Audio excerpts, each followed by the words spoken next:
Did the federal government violate First Amendment rights when it pressured social media companies to censor certain information?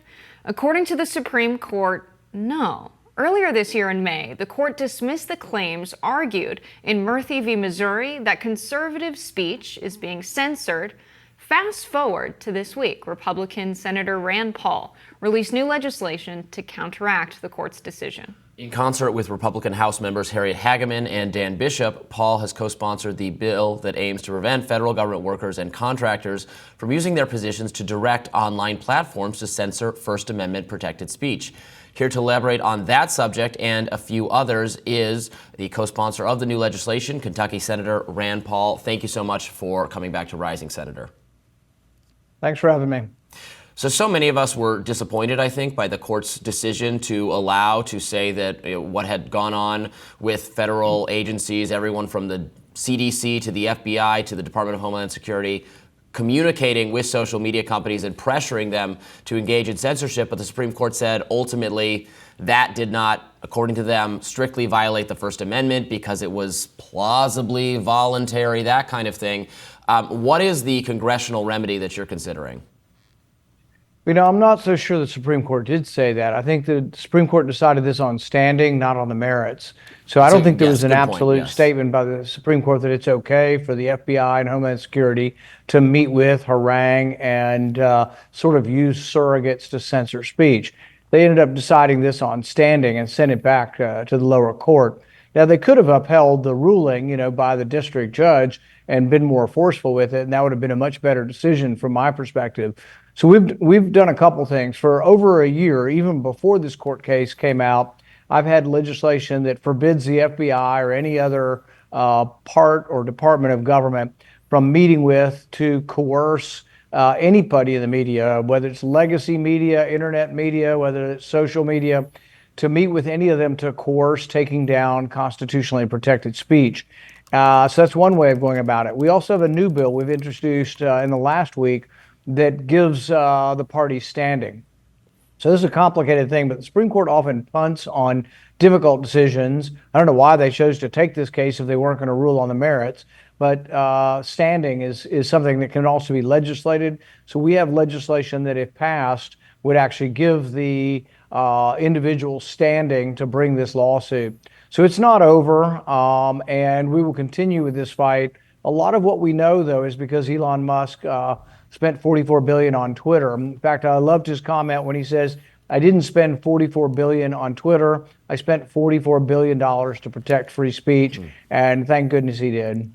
Speaking of free speech, you opposed the Kids Online Safety Act bill, which passed the Senate this week, although I now understand that the House Republicans are not interested in pursuing it, which me and many other civil libertarians like yourself were very worried about how this bill would harm online speech. Can you talk about why you opposed that bill?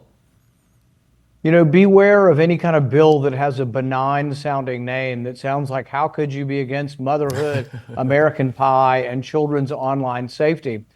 But what they do is they create a new council, and this new council's mission, the Children Online Safety Council, their mission will be to protect kids from things that might cause anxiety, eating disorder, exposure to gambling, or alcohol, amongst other things. The problem is it is vague and sets out these missions, but doesn't say exactly what will happen. So I have some questions.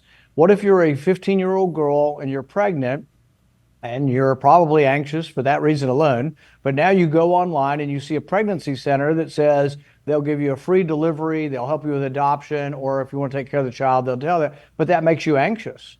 Or on the contrary, what if you actually are seeking an abortion and it makes you anxious to hear, one side or the other, or you don't want an abortion, you don't want to hear from reproductive health or the people doing abortions. You can see how content would be stifled according to anxiety. Climate change. Greta Thunberg, the girl with the mental illness from Europe that's always talking about the world is ending. Climate alarmism. If she went on my website, I'm sure she would be anxious because I don't think the world is ending and I think it's a bunch of malarkey. And so, but am I not allowed to say that? Are teenagers not going to be allowed to listen to things that people who are opposed to this say? A Harvard study said 65% of young people are laying awake and their daily routine is interrupted from climate anxiety. Eating disorders. Are we going to let skinny models on Sports Illustrated anymore? Is everybody going to be obese that we take a picture of? So there's all kinds of things that cause anxiety, and they're not to be laughed at. I mean, eating disorders are serious, suicide is serious, but FanDuel has ads all over PGA. You can't watch PGA, and I watch PGA and I see these ads. But my kid, who's 12 years old, is going to be allowed to watch PGA on TV, but not on Facebook because of this. I mean, it's insane. Super Bowl, there's nothing but beer ads on the Super Bowl. Every kid in the world can watch the Super Bowl on TV, but they can't watch it on Facebook or Hulu or any other kind of streaming. So it really sets up disparate rules for disparate forms of entertainment or of exposure of how you get your entertainment.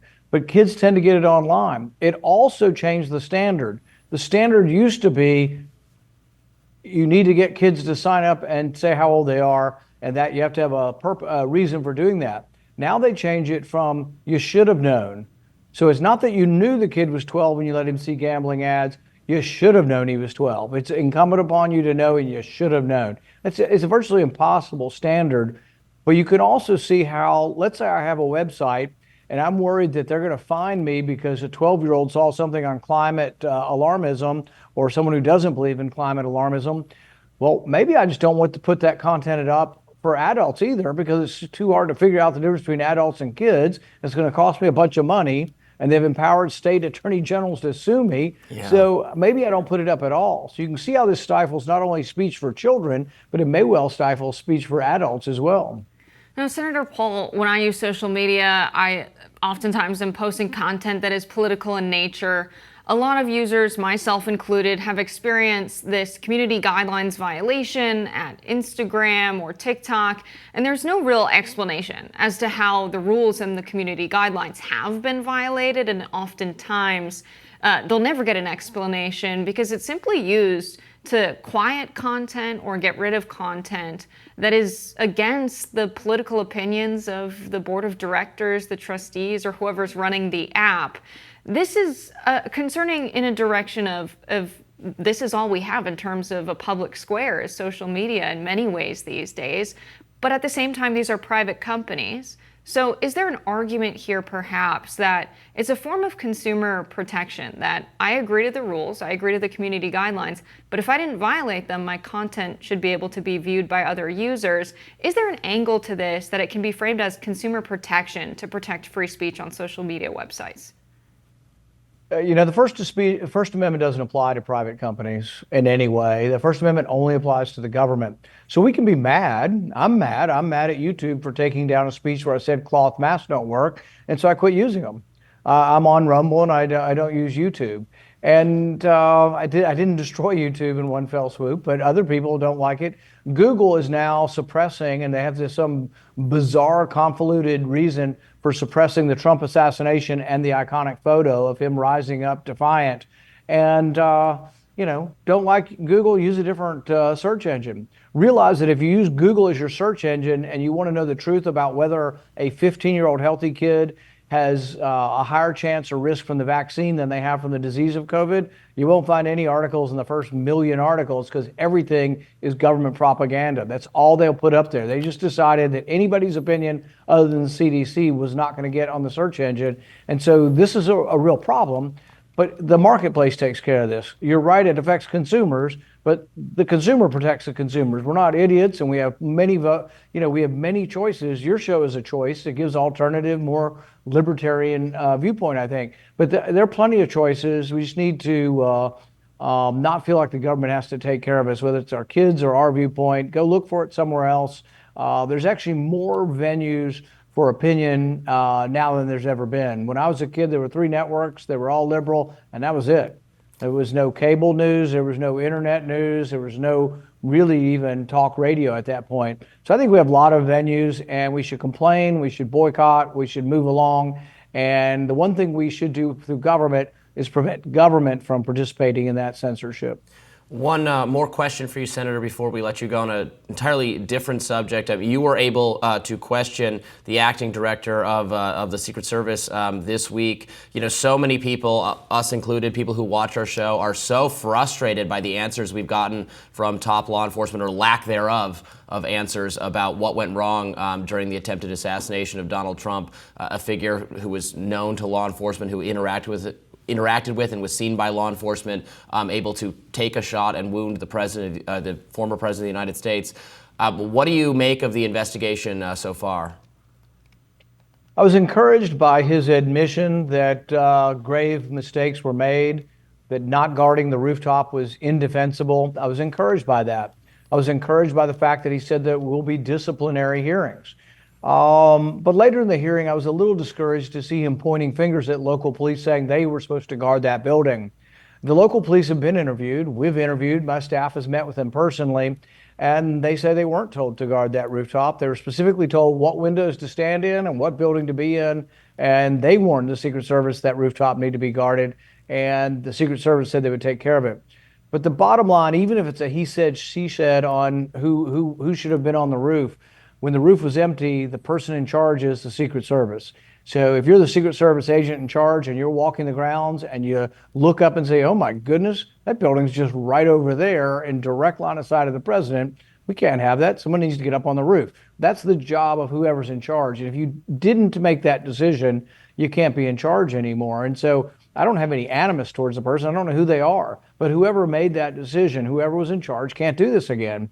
That's why I asked the acting director, you know, what if the person in charge in Butler County were in charge of the Democrat National Convention next week? Most of us wouldn't be comfortable with that. And so he reassured me that person wouldn't be in charge. But later on, he said, well, we don't want to reveal who the person is because they're still actively in charge of other security details. And it's like, oh my goodness, they need to be on a desk job. They need to be somewhere else, but not in charge.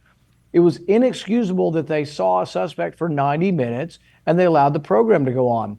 Even if you discount 90 minutes worth of photographs, when you get to 6:06, people are saying, guy on a roof, guy on a roof. At 6:08, the police say, guy on a roof. They still haven't seen a gun, I don't believe, at this time. But at 6:08, guy on a roof. Is that not enough to stop the proceedings? You got 3 more minutes till the shots ring out. They say, well, interoperability, we couldn't hear from the local police because they're on a different channel. You could go to Best Buy with $1,000 and buy 20 different pagers for everybody, you know, maybe 100 pagers. I'm not sure, but for a small amount of money, you could do an afternoon at the local Best Buy, get what they need to have broadcast. And there are, you know, have they not thought this through before? When you have like a red alert, like a button you push and everybody hears it on the speaker, red alert, possible gunman. Because even if you're at a point where you can't shoot them yet, you haven't seen the gun, you've got a guy on a roof and you haven't seen his gun yet. So you can't shoot him until you see a gun. But isn't it enough to say, Mr. President, we're stopping the speech? You know, they knew enough to stop before the president even went out at 6:02, but they certainly knew enough at 6:08.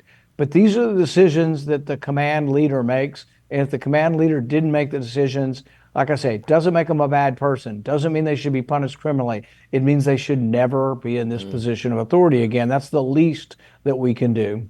Senator Paul, thank you so much for joining us today. Thank you.